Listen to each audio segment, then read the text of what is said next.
This hostess gift is the sweetest, and today I will share what's inside and how to hand paint this beautiful gift tag. Today I'm using a 4-inch by 6-inch sized watercolor sheet. It's 140-pound paper. I've listed my materials in the description if you'd like the links for more details on supplies.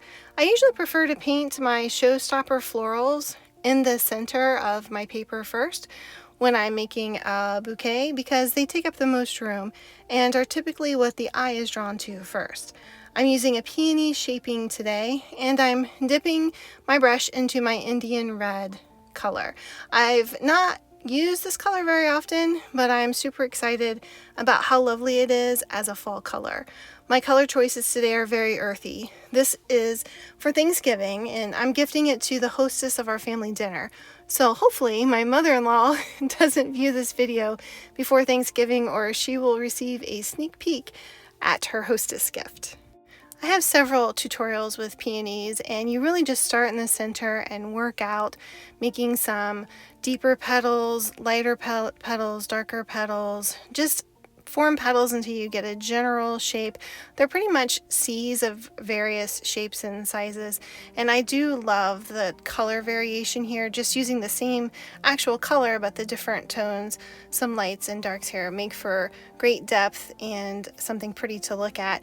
I usually like to make some little buds when I have a single peony, so I'm going to add probably 2 here to make a collection of 3. As most of you know who've watched my tutorials, I love to paint by odd numbers.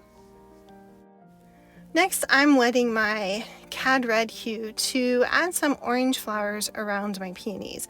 I'm more of a loose floral artist, and I don't hold fast to exact shapes of specific flowers or to their leaves. I know peonies are a late spring, early summer flower, but I enjoy adding them to fall and winter projects. Breaking the rules is what makes art enjoyable. Find what you love and paint it wherever, whenever you like. Use unusual colors, pair different leaves, add a little whimsy.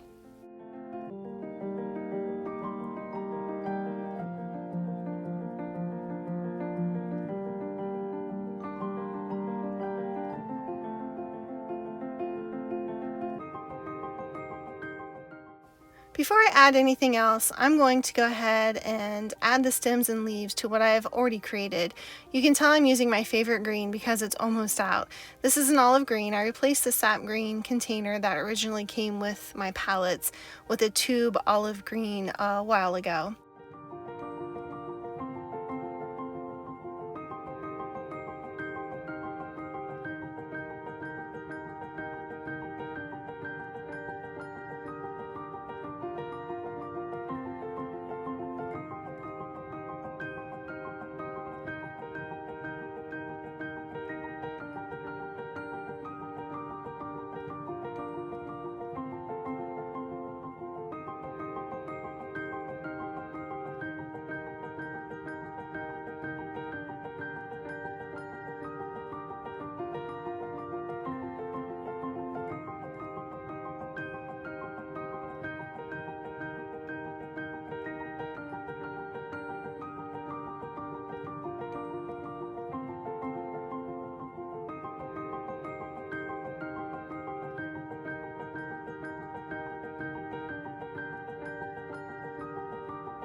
I love to add long, narrow stems and then have fun with the leaf shapes. If you've watched my tutorials before, you will note that I'm using one of my most favorite strokes in shaping these leaves. I love to start at a point at the top and draw my brush fully down and then bring it back up to a point. I think this stroke is so relaxingly satisfying.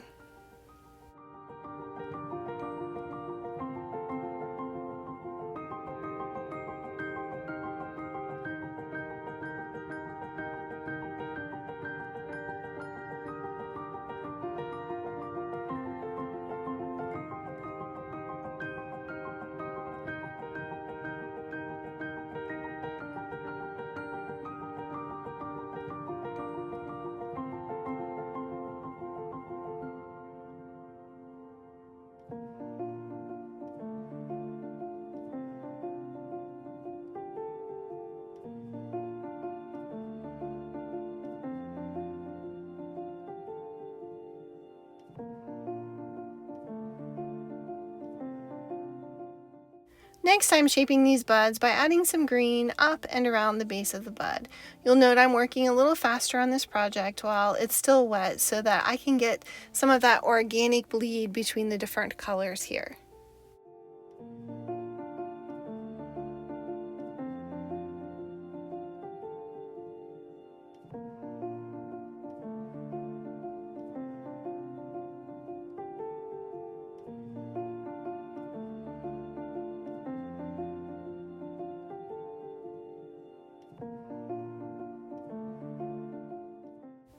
I think I need just one more element to complete this bundle of flowers. I think some wheat stalks and the yellow ochre color will do just the trick. I'm using a small tiny brush for this so that I can make the strands wispy as I paint them into the white spaces to balance out the shape of this bouquet.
I could leave this as a card, but I've chosen to cut it out and use it as more of a gift tag so it embellishes my wrapped package.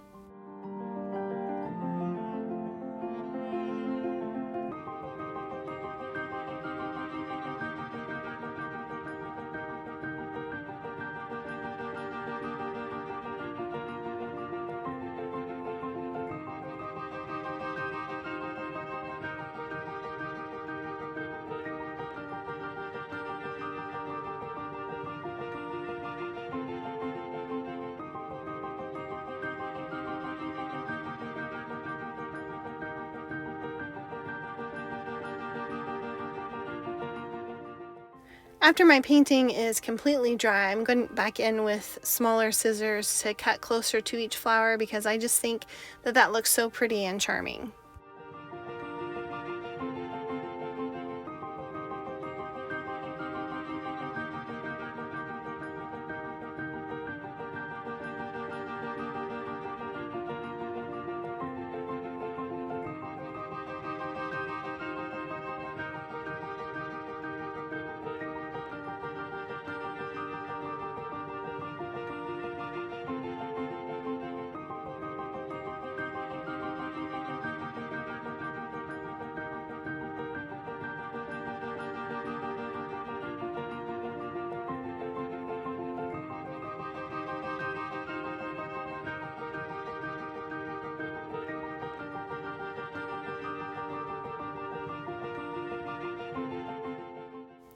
At this point, I'm opening the box for the first time, so I'm so excited to see what all came in this box.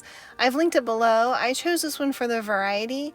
I knew I wanted some tea options and some biscuit options. The tea tins in here are so dainty and adorable, and the little biscuits that came with it look so yummy. I love gifting things I'd like to have myself, so it makes it extra special to give to people I love. I think my mother-in-law will enjoy this after all the days and hours before Thanksgiving with all the prep work. It'll be nice to have a quiet moment to sit down to a new tea to try and some yummy biscuits as well. I'm going to use craft paper to wrap this up, and then I will put a beautiful satin ribbon on. All of these things are linked below if you would like to see what I use for my gifts. And I love the craft paper because, as you can see, I have it on my work table here to protect the surface. I love wrapping with it.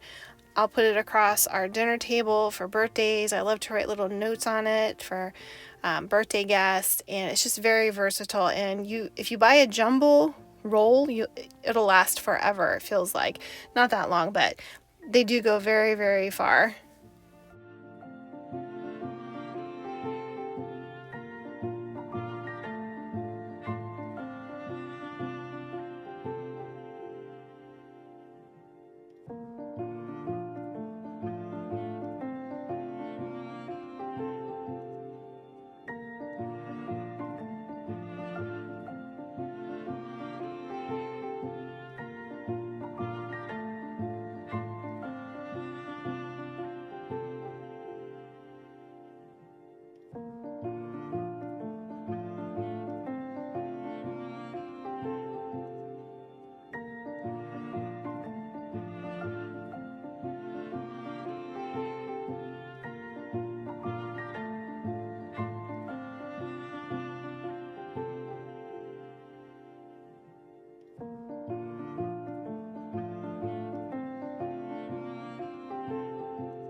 I hope you feel inspired to gift a heartfelt hostess gift with a handmade touch this Thanksgiving. And after this video, be sure to check out my other Christmas tutorials to get a jump start on your holiday prep. Thanks so much for stopping by, and happy creating.